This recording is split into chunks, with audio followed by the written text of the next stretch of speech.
Madam ಈ ಕಡೆ madam. Okay. ಇದೇನು ಗೊತ್ತಮ್ಮ, ನಾನು ಒಬ್ಬನ ಬಗ್ಗೆ ಮಾತಾಡಿದ್ರೆ ತೊಂದರೆ ಇಲ್ಲ. ಆಮೇಲೆ ಪರ್ಟಿಕ್ಯುಲರ್ ನನ್ನ ಪರ್ಸನಲ್ ಅಂದ್ರೆ ಕೆಟ್ಟ ತುಂಬಾ ನಾವು ಮಾತಾಡಬಾರ್ದು. ಬೇಸಿಕಲಿ ನೀವಿದ್ದೀರಿ ಬೇಸಿಕಲಿ ಮಾತಾಡಕ್ ಒಬ್ಬರ ಬಗ್ಗೆ ಮಾತಾಡಿದ್ರೆ ಓಕೆ, ನಾನೆಲ್ಲ ಫೇಸ್ ಮಾಡ್ತೀನಿ, ಕೋರ್ಟು ಗೀಟು ಕಚೇರಿ ಫೇಸ್ ಮಾಡ್ತೀನಿ. ನನ್ನ ಬಗ್ಗೆ, ಅಪ್ಪವ್ರ ಬಗ್ಗೆ, ಇಡೀ ಇಂಡಸ್ಟ್ರಿ ಬಗ್ಗೆ ಮಾತಾಡ್ತೀನಿ. ಇಡೀ ಇಂಡಸ್ಟ್ರಿ ಅಮ್ಮ, ಇಡೀ ಇಂಡಸ್ಟ್ರಿ. ನಾನು ಒಂದು ಏನ್ ಕೇಳಿದ್ರೆ ಗೊತ್ತಮ್ಮ, ಇದು ಈ ಇಷ್ಟೆಲ್ಲ ಮಾತಾಡಿದ್ರಲ್ಲ, ಮೊನ್ನೆ ಫಿಲಿಂ ಚೇಂಬರ್ ಕರೆದ್ಬಿಟ್ಟು ಅವ್ರಿಗೆ ಒಂದು ವಾರ್ನಿಂಗ್ ಮಾಡ್ಬೋದಾಯ್ತು, ಇಲ್ಲ ಅಪಾಲಜಿ ಕೇಳಿಸ್ಬೋದಾಗಿತ್ತಮ್ಮ. ಪರ್ಸನಲ್ ಆಗಿ ನಂದು ಅಂತಂದ್ರೆ ಓಕೆ, ನಂದು ಪರ್ಸನಲ್ ಅಂದ್ರೆ ಅಮ್ಮ, ಇವ್ರು ಮಾತಾಡಿದ್ರಲ್ಲಮ್ಮ, ಇವ್ರಿಗೆ ನೋಡಿದ್ರಿ ವಿಡಿಯೋ ನೀವು ಮಾತಾಡಿದ್ದಮ್ಮ, ಎಲ್ಲಿವರೆಗೂ ಅಂದ್ರೆ ತಾಯಿ ಸ್ಥಾನದವರೆಗೂ ತಗೊಂಡೋಗಿ ಮಾತಾಡಿದ್ದಾರೆ. ತಾಯಿ ಅಂದ್ರೆ ಲೈಕ್ ನಾಟ ಈಗ ರೆಗ್ಯುಲರ್ ಆಗಿ ಮಾತಾಡಿದ್ರೆ ಓಕೆ ಅಮ್ಮ. ಆಮೇಲೆ ನನ್ನಿಂದ ಪ್ರಾಬ್ಲಮ್ ಆದ್ರೆ ಬೇರೆಯವರಿಂದ ಗೊತ್ತಿಲ್ಲಮ್ಮ ನನಗೆ. ಐ ಡೋಂಟ್ ವಾಂಟ್, ನನಗೆ ಅದು ಸಂಬಂಧ ಇಲ್ಲ. ಇದು ಬಂದ್ಬಿಟ್ಟಮ್ಮ, ಇದನ್ನ ಲೆಟರ್ ಬಂದ್ಬಿಟ್ಟು ಎಷ್ಟು ವರ್ಷದಿಂದ ಒಂದು 7 ಇಯರ್ಸ್ ಬ್ಯಾಕ್ ಅಮ್ಮ. 7 ಇಯರ್ಸ್ ಬ್ಯಾಕ್ ನಾನು ಕ್ಲಿಯರ್ ಮಾಡಿ, ಒಬ್ಬ ನಿರ್ಮಾಪಕ ನನ್ನ ಮನೆ ಬಾಗಿಲು ಬಂದ, ಈಗ ನಾನು ಅವ್ನ ಮನೆ ಬಾಗಿಲಿಗೆ ಹೋಗಿಲ್ಲಮ್ಮ. ಒಬ್ಬ ನಿರ್ಮಾಪಕರು ನನ್ನ ಮನೆ ಬಾಗಿಲು ಬಂದಿರೋ ಅನ್ನದಾತರು ಅಂದ್ಬಿಟ್ಟು, ಹಣ ಆಗ್ತಾ ಇಲ್ಲ ಗುರು ನಾನು ಮಾಡಕ್ಕೆ ಅಂದ್ಬಿಟ್ಟು 1 ವರ್ಷ 2 ವರ್ಷ ಕಾಯಿಸಿ ಆಗಿಲ್ಲ ಅಂದ್ರೆ ದುಡ್ಡ ವಾಪಸ್ ಕೊಟ್ಟಿದ್ದೀನಿ. ದುಡ್ಡನ್ನ ನಾನು ವಾಪಸ್ ಕೊಟ್ಟಿದ್ದೀನಿ. ಯಾರು ಕೊಡ್ತಾರಮ್ಮ ದುಡ್ಡ? ನಾನು ವಾಪಸ್ ಕೊಟ್ಟಿದ್ದೀನಿ. ಹೌದು, ದುಡ್ಡು ವಾಪಸ್ ಕೊಟ್ಟಿದ್ದೀನಿ. ನಾನು ಕೊಟ್ಟ ಮೇಲೆ ಯಾರು ಕೊಡ್ತಾರ? ಸೊ ಕೊಟ್ಟ ಮೇಲೂ ನನ್ನ ಬಗ್ಗೆ ಓಕೆ ಡನ್. ಅದೇನೇ ಇದ್ರು ಇಲ್ಲಿ ಪರ್ವತ ಚೇಂಬರ್ ಅಲ್ಲಿ ಏನೋ ಮಾತಾಡ್ಕೋಬೋದಾಗಿತ್ತು. ಚೇಂಬರ್ ಇಲ್ವಾ ಇಲ್ಲಿ? ನಮ್ಮ ಮದರ್ ತಾಯಿ ಸ್ಥಾನ ಅಂತ ಇದೆಯಲ್ಲ ನಮ್ಮ ಚಿತ್ರರಂಗಕ್ಕೆ, ಇದನ್ನ ಮಾತಾಡ್ಬೋದಾಗಿತ್ತು. ಏನ್ ಬಂದು ಇಲ್ಲಿ ಅಲ್ಲಿ ಸ್ಟೇಜ್ ಮೇಲೆ ನಿಂತ್ಕೊಂಡು ಮೈಕ್ ಇಟ್ಕೊಂಡು ಮೈಕ್ ಸಿಕ್ತು ಅಂತ ಹೇಳ್ಬಿಟ್ಟು ದಿಸ್ ಇಸ್ ಟೂ ಮಚ್ ಅಮ್ಮ. ಖಂಡಿತ ಕರೆಸ್ತೀನಿ, ನಿಜವಾಗ್ಲೂ ಖಂಡಿತ. ಆಮೇಲೆ ಒಬ್ಬರಿಗಲ್ಲ ಅಮ್ಮ, ಇಡೀ ಇಂಡಸ್ಟ್ರಿ ಅಪ್ಪಾಜಿ ಕಾಲದಿಂದ ಡಾಕ್ಟರ್ ರಾಜ್ಕುಮಾರ್ ಕಾಲದಿಂದನೂ ಬೈಕೊಂಡು ಬಂದಿರ ಅವರು, ಆಯ್ತಾ. ಆಮೇಲೆ ಮಾತಾಡೋದು ವರ್ಸ್ಟ್ ಲ್ಯಾಂಗ್ವೇಜ್ ಅಮ್ಮ, ರಿಯಲಿ ವರ್ಸ್ಟ್ ಲ್ಯಾಂಗ್ವೇಜ್. ಅದು ಲ್ಯಾಂಗ್ವೇಜ್ ಏನ್ ಅವ್ರ ತಾಯಿಗೆ ಹುಟ್ಟೆ ಇಲ್ವಾ? ಅವ್ರ ಅಪ್ಪನ ಹುಟ್ಟೆ ಇಲ್ವಾ? ಸಾರಿ ಅಮ್ಮ, ನಾನು ನಿಮ್ ಮುಂದೆ ಮಾತಾಡಬಾರ್ದು. ಐ ಆಮ್ ರಿಯಲಿ ಸಾರಿ, ಕ್ಷಮೆ ಇರ್ಲಿ. ಯಾಕೆಂದ್ರೆ ನಾನು ಮಾತಾಡ್ಬೇಕಂದ್ರೆ ಇವ್ರಿಗಿನ್ನ ಕೆಟ್ಟ ಲ್ಯಾಂಗ್ವೇಜ್ ಮಾತಾಡ್ತೀನಿ. ನನಗದ ಅವಶ್ಯಕತೆ ಇಲ್ಲ, ನಿಜವಾಗ್ಲೂ ಅವಶ್ಯಕತೆ ಇಲ್ಲ ನನಗೆ.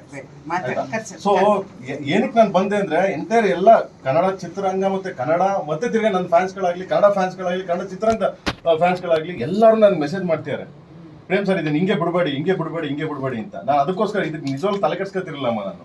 ಬಟ್ ಅವ್ನು ಮಾತಾಡಿರೋ ಸ್ಲ್ಯಾಂಗು ಮತ್ತೆ ತಿರ್ಗಾ ಮಾತಾಡಿರೋ ಶೈಲಿ ನನಗೆ ಇದಾಯ್ತು, ತುಂಬಾ ಅರ್ಥ ಆಯ್ತು.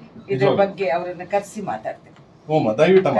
ಆಮೇಲೆ ಅಮ್ಮ ಇದು ಕರೆದು ಬಿಟ್ಟು ನಾನು ಹೇಳ್ತೀನಿ, ಅವ್ರು ಕರೀತಿರೋ ಬಿಡ್ತಿರೋದಿಲ್ಲಮ್ಮ. ನಾನು ಅಲ್ಲಿ ಕೇಸ್ ಹಾಕ್ತಾ ಇದೀನಮ್ಮ, ನಾನು ನಿಮ್ ಗಮನಕ್ಕೆ ತರ್ತಾ ಇದೀನಿ. ನೀವು ಕೇಸ್ ಹಾಕಿದ್ರೆ ನಾನು ಇಲ್ಲಿ ಕರೆಸಿ ಮಾತಾಡಕ್ಕೆ ಇಲ್ಲಮ್ಮ, ನಾನು ಆಗ್ತಾ ಇದ್ದೀನಮ್ಮ. ಪ್ರಾಮಿಸ್ ಪ್ಲೀಸ್ ನಾನು ಆಗ್ತಾ ಇದ್ದೀನಿ. ಆಲ್ರೆಡಿ ಅಮ್ಮ ನಾನು NCR ಮಾಡಿದ್ದೀನಿ. ಆಲ್ರೆಡಿ ಕೋರ್ಟ್ ಹೋಗಿದೆ. ಮಾಡಾಯ್ತಮ್ಮ, ಕೋರ್ಟ್ ಹೋಗಿದೆ. ಯಾಕಂದ್ರೆ ಇಲ್ಲಮ್ಮ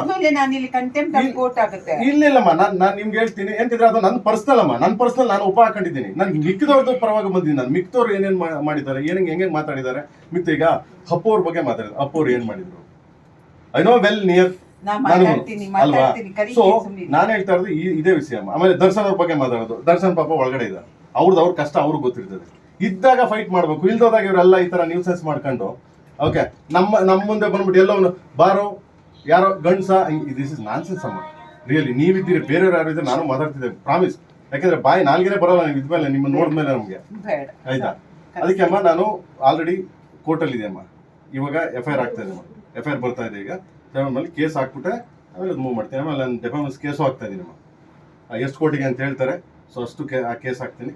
ಆ್ಯಂಡ್ ದೆನ್ ಇವತ್ತು ಸಂಜೆ ವರ್ಷಕ್ಕೆ FIR ಬರ್ತದಮ್ಮ. ಆಮೇಲೆ ಅರೆಸ್ಟ್ ಮಾಡ್ತಾರೋ ಬಿಡ್ತಾರೋ ಅವ್ರ ಕಾನೂನು ಇದೆ, ಕಾನೂನು ಪ್ರಕಾರ ಮಾಡ್ತೀನಿ. ನನಗೆ ನಿಜವಾಗ್ಲೂ ಗೊತ್ತಿಲ್ಲ, ನಾನು ಕೈ ಮುಗಿದ್ಬಿಡ್ತೀನಿ.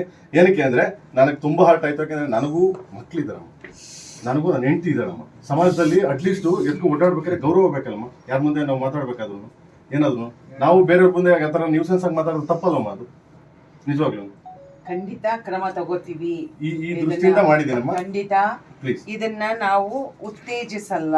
ಪ್ಲೀಸ್ ಅಮ್ಮ, ಯಾರ ಬಗ್ಗೆನೂ ಮಾತಾಡ್ಲಿಕ್ಕೆ ಯಾರಿಗೂ ಅವಕಾಶ ಇಲ್ಲ. ಸತ್ತವ್ರ ಬಗ್ಗೆ, ಬದುಕಿರೋರು ಎಲ್ಲೋ ಕಷ್ಟದಲ್ಲಿ ಸಂಕಷ್ಟದಲ್ಲಿ ಇರೋರ ಬಗ್ಗೆ, ಉದ್ಯಮದಲ್ಲಿ ಇರ್ತಕ್ಕಂತ ಗಣ್ಯರ ಬಗ್ಗೆ ಮಾತಾಡಿದ್ದಾರೆ. ಅವ್ರದ್ದು ವಿಚಾರ ತಿಳ್ಕೊಬೇಕಲ್ಲ ಅಮ್ಮ. ತಗೊಳ್ಳಿ ಪಬ್ಲಿಕ್ ಅಲ್ಲಿ ತಾಯಿ ಇಶ್ಯೂ ಬಗ್ಗೆ ಮಾತಾಡ್ತಾರಮ್ಮ ಪಬ್ಲಿಕ್ ಅಲ್ಲಿ ಅಮ್ಮ. ಓಕೆ ನಾನೇ ಎಲ್ಲ ಅವ್ನು ಕಾಸು ಕೊಟ್ಟಿದ್ದೀನಿ, ಅವ್ನು ನನಗೆ ಮೋಸ ಮಾಡ್ದ, ಇಂಥ ಪದಗಳು ಯೂಸ್ ಮಾಡ್ತಾರೆ. ಓಕೆ ಅಮ್ಮ, ತೊಂದರೆ ಇಲ್ಲ, ನೋ ವರಿ. ಸೊ ಈ ತರ ಪಬ್ಲಿಕ್ ಅಲ್ಲಿ ತಾಯಿ ಇದ್ರ ಬಗ್ಗೆ, ಹಪ್ತಿರ ಬಗ್ಗೆ ಈ ತರ ಎಲ್ಲ ಮಾತಾಡ್ತಾರಮ್ಮ. ಇದೆಲ್ಲ ನಾನ್ ಸೆನ್ಸ್ ಅಲ್ವಾ? ಎಜುಕೇಶನ್ ಇರೋ ಮನ್ಸರು ಖಂಡಿತ ಅಲ್ಲಮ್ಮ. ಪ್ಲೀಸ್ ನೀವು ಕೂರಿ ದಯವಿಟ್ಟು ನೀವು ಕೂತ್ಕೊಳ್ಳಿ. ಓಕೆ, ನನ್ಗೆ ಏನಕ್ಕೆ ನಿಮ್ಗೆ ಹೇಳ್ಬೇಕಾಗಿತ್ತು ಅಷ್ಟು ಹೇಳಿದ್ದೀನಮ್ಮ. ಏನಕ್ಕೆ ನಾಳೆ ಸಹ ಪ್ರೇಮ್ ಅಂತ ನೀವೇನೋ ಮಾಡ್ದ ಕಣಯ್ಯ ನಾನ್ಸೆನ್ಸ್ ಮಾಡ್ದ ಕಣಯ್ಯ ಪ್ರೇಮ್ ಅಂತ ನನ್ನ ಕಡೆ ನೀವು ಕೈ ತೋರ್ಸಂಗಿಲ್ಲ ನನ್ಗೆ ಬಯಂಗಿಲ್ಲ, ಯಾಕಂದ್ರೆ ನಾನು ನಿಮ್ಗೆ ಹರ್ಟ್ ಮಾಡಕ್ ತಯಾರಿಲ್ಲ. ಇಲ್ಲ ಓಕೆ ಇಲ್ಲ ಪ್ಲೀಸ್ ಅಮ್ಮ, ಪ್ಲೀಸ್ ಅಮ್ಮ, Thank you. ನೀವು ಕುರಿ ಪ್ಲೀಸ್. ಒಂದು ಫೋಟೋ